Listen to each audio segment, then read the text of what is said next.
औज़ुबिल्लाहिमिनश्शैतानिर्रजीम बिस्मिल्लाहिर्रहमानिर्रहीम अस्सलाम वालेकुम।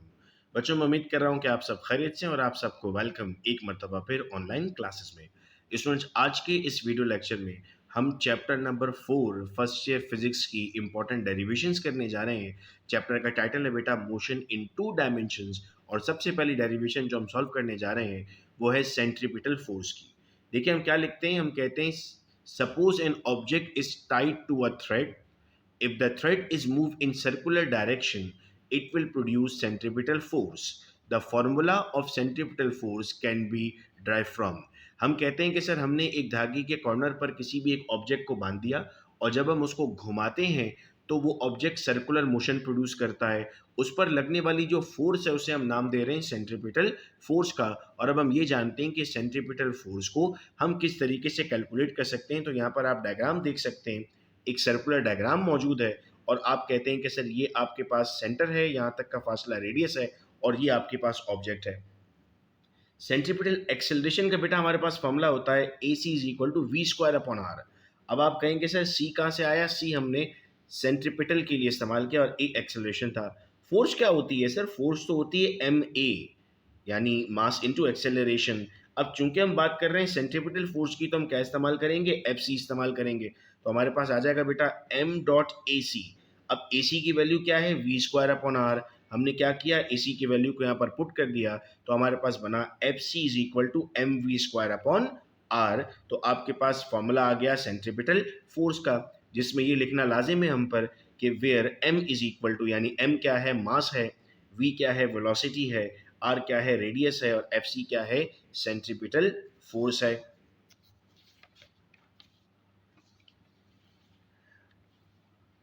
अब इसके बाद बेटा हम मूव करते हैं प्रोजेक्टाइल मोशन पर, और प्रोजेक्टाइल मोशन में हमें मुख्तलिफ फार्मूलाज तक पहुंचना होता है। इम्तहान में हमें पूछा जाता है डिफरेंट हेडिंग्स के साथ। याद रहे स्टूडेंट्स कि आपके मॉडल पेपर सॉल्यूशन में भी इससे सवाल पूछे गए हैं। तो आइए अब हम प्रोजेक्टाइल मोशन के सवाल को स्टार्ट करते हैं। सबसे पहले हमें ये जानना ज़रूरी है कि what is a projectile motion. Sir ऐसा मोशन जिसमें ट्रेजेक्ट्री बनती है उसे हम नाम दे रहे हैं प्रोजेक्टाइल मोशन का। यानी कोई भी चीज़ जब आप किसी दूसरे की तरफ फेंकते हैं एंगल बनाकर तो उसे आप नाम दे रहे हैं प्रोजेक्टाइल का। क्रिकेट मैच में शॉट मारा जाता है सिक्सर के लिए तो एक प्रोजेक्टाइल मोशन बनता है, या स्विमर जब डाइव करता है तो वो अपना प्रोजेक्टाइल मोशन जनरेट करता है। हर हेडिंग के हिसाब से बेटा हम इसको पढ़ते हैं। और सबसे पहले हेडिंग है हमारी रेंज ऑफ प्रोजेक्टाइल। अगर हमें रेंज मालूम करनी है तो हम रेंज कैसे मालूम करेंगे? पैराग्राफ क्या लिखा है हमने? The range of projectile is distance covered by the body during its trajectory, यानी वो कितना दूर तक पहुंची है। During its complete movement the total time is represented as the time required to reach the maximum height. यानी अब यहाँ पर आप कहते हैं कि सर यहाँ से ऑब्जेक्ट को आपने फेंका और वो यहाँ तक पहुँचा।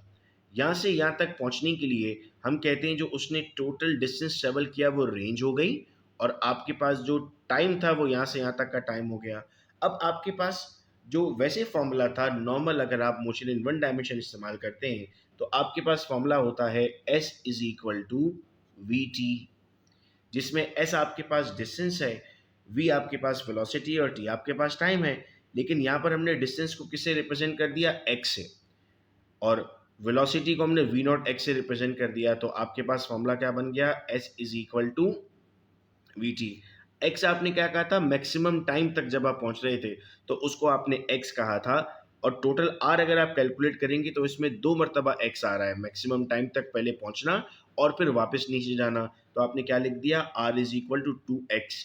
अब x की वैल्यू क्या थी? सर x की वैल्यू है V not X into T. तो आपने क्या किया? आपने कहा r बराबर हो गया 2v0x इंटू टी।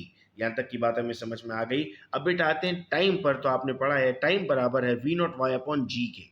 चाहिए वी नॉट वाई क्या है सर? ये इसका हमारे पास वर्टिकल कंपोनेंट है और एक्स हमारे पास उसका हॉरिजॉन्टल कंपोनेंट था। तो अगर मैं यहाँ पर फॉर्मूला देखता हूँ R is equal to 2v0x into T, और टाइम की वैल्यू आपके पास अगर आ जाती है v0y, तो अगर इस वैल्यू को हम बेटा यहाँ पर पुट कर देते हैं तो हमारे पास अब जो इक्वेशन बनती है वो बनती है R is equal to 2 upon g we not x v not y into g. अगर इस g को हम यहाँ लिख देते हैं 2/g कर देते हैं तो v नॉट x और v नॉट y एक साथ हो जाएगा। अब आप ये जानते हैं कि v नॉट x बराबर होता है v नॉट cos थीटा के और v नॉट y बराबर होता है v नॉट sin थीटा के। तो हमारे पास अब जो वैल्यू यहाँ पर जनरेट हो रही है वो वैल्यू क्या जनरेट हो गई, वी एक्स की जगह वी नॉट कॉस थीटा आ गया, वी वाई की जगह वी नॉट साइन थीटा आ गया। वी नॉट और वी नॉट से क्या बन जाएगा, वी नॉट का स्क्वायर बन जाएगा। तो आपके पास वैल्यू आई R is equal to 2/g v not square sine theta cos theta. अब अगर आप ट्रिग्नोमेट्री पढ़ते हैं, मैट्रिक क्लास में आपने ट्रिग्नोमेट्री पढ़ी थी और इस ट्रिग्नोमेट्री के मुताबिक आपको ये बात मालूम है कि अगर हमारे पास 2 साइन थीटा कॉस थीटा मिले तो ये साइन 2 थीटा बनता है। तो आपने यहाँ पर ये देखा 2 भी लिखा हुआ था, साइन थीटा भी है, कॉस थीटा भी है, तो ये किसके बराबर हो जाता है, साइन 2 थीटा के। तो देखिए अब यहाँ पर ये 2 मैंने टिक किया, ये साइन थीटा और ये कॉस थीटा, इसने मिलाकर क्या बना दिया था, साइन 2 थीटा। तो आर किसके बराबर हो गया, V not square upon G sine 2 theta. यानी जब आपको रेंज मालूम करने के लिए कहेगा तो आपको यहाँ तक उसमें लिखना होगा। ये पहला पार्ट था जो हमने स्टूडेंट्स कंप्लीट किया। आइए सेकंड पार्ट की तरफ चलते हैं। अब हमारे पास पूछा गया हमसे मैक्सिमम हाइट कैलकुलेट अगर करनी है तो ये भी पूछा गया मॉडल पेपर में, calculation of maximum height. Maximum height से क्या मुराद है, मैक्सिमम हाइट से मुराद है वर्टिकल कंपोनेंट आपके पास जीरो हो जाएगा और हॉरिजॉन्टल कंपोनेंट आपके पास मैक्सिमम होगा।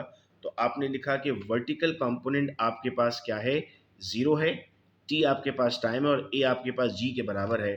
आपके पास फॉर्मूला था V F is equal to V I plus A T. अच्छा यही प्रॉब्लम रहती है ना हमें कि सर फॉर्मूलाज कहाँ कहाँ से आते हैं। तो आपके पास एक फॉर्मूला था V F is equal to V I plus A T, जिसको आपने अब कन्वर्ट किया V Y is equal to V naught sine theta minus G T. यानी ये पूरी वी आई की वैल्यू बन गई। माइनस क्यों आया, चूंकि जब आप ऊपर की तरफ जाते हैं तो ग्रेविटी की वैल्यू माइनस में आती है आपके पास। अच्छा अब आपके पास एक फॉर्मूला था S is equal to V I T plus 1/2 A T square, जिसमें आपने कहा एस बराबर है एच के, वी आई को आपने बराबर किया वी नॉट वाई के, चूंकि अब आप वर्टिकल कंपोनेंट की बात कर रहे हैं, टी आपके पास टाइम है, माइनस साइन चूंकि आप ऊपर की तरफ जा रहे थे 1/2 लिखा, ई की जगह जी लिख दिया। ठीक है, ये बात समझ में आती जा रही है आप लोगों को। अब इसके बाद बच्चों हम देख रहे हैं कि टी बराबर है वी नॉट वाई अपॉन जी के, ये पिछले से भी हमने देख लिया था। अब जहां जहां टी था वहां वाई वैल्यू लिख दें। तो एच बराबर हुआ v not y into v not y g minus 1/2 ji we not y upon g का स्क्वायर।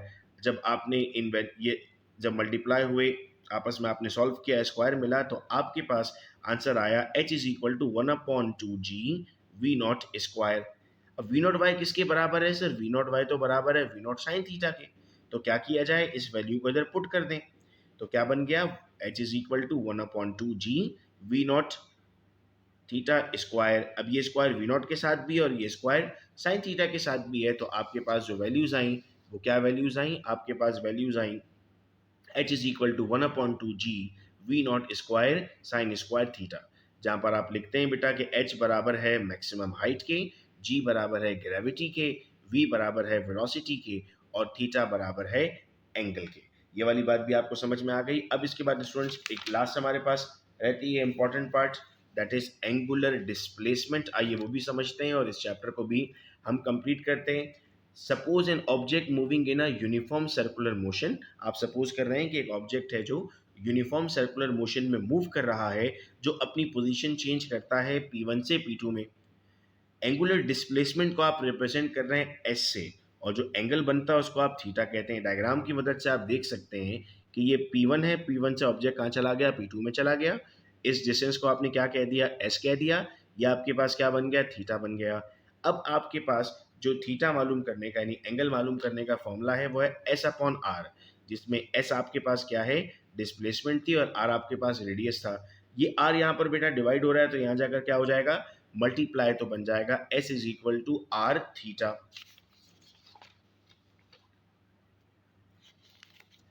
अब हम कहते हैं कि सर जो सर्कल की हम बात कर रहे हैं और उसके अंदर मौजूद टोटल डिस्टेंस की हम बात करते हैं तो वो उसकी सरकमफेरेंस है और वो बराबर है 2 पाई आर के। तो देखिए अगर एक मर्तबा आपने ये कह दिया था कि एस बराबर है आर थीटा के, और एक मर्तबा आप कहते हैं s बराबर है 2 पाई के, तो क्या होगा, हम इन दोनों को आपस में बराबर कंसीडर कर सकते हैं। तो हमने क्या लिख दिया, 2 pi r is equal to R theta. r से r कैंसिल हो गया, थीटा किसके बराबर हो गया, 2 पाई के। अब पूरा जो सर्कल है उसका एंगल कितना होता है सर, 360। ये बात हमें एमसीक्यूज के लिए भी याद रखनी है। तो हमने क्या कर दिया, हमने यहाँ लिख दिया 360 is equal to 2 pi radian. और अगर मुझे एक रेडियन मालूम करना हुआ तो क्या करूँ, 360 को 2 पाई से डिवाइड कर दिया जाए। पाई की वैल्यू कितनी होती है बेटा, पाई की वैल्यू होती है 3.14। तो आपने कहा 1 रेडियन बराबर है 360 divided by 3.14 multiply by 2, that is equal to 57.3। ये बात एमसीक्यूज में पूछी जाती है कि 1 रेडियन कितनी डिग्री के बराबर है। और अगर एक डिग्री मालूम करनी होगी तो इसका उलट कर दीजिए, 360 डिग्री बराबर था 2 पाई के, तो 1 डिग्री बराबर हुआ 2 पाई अपॉन 360, यानी आंसर आया 0.017। मैं उम्मीद करता हूँ बेटा कि डेरिवेशंस हमें समझ में आ रही हैं और हम इनको कॉपी कर रहे हैं, अपने पास नोट्स अपने तैयार कर रहे हैं। फ्रेंड्स के साथ वीडियो लेक्चर शेयर कर दीजिएगा ताकि उन तक भी इन्फॉर्मेशन पहुंचे। बहुत शुक्रिया आप तमाम का इस वीडियो लेक्चर को सुनने का। अपना बहुत ख्याल रखिएगा बच्चों, अल्लाह हाफिज़।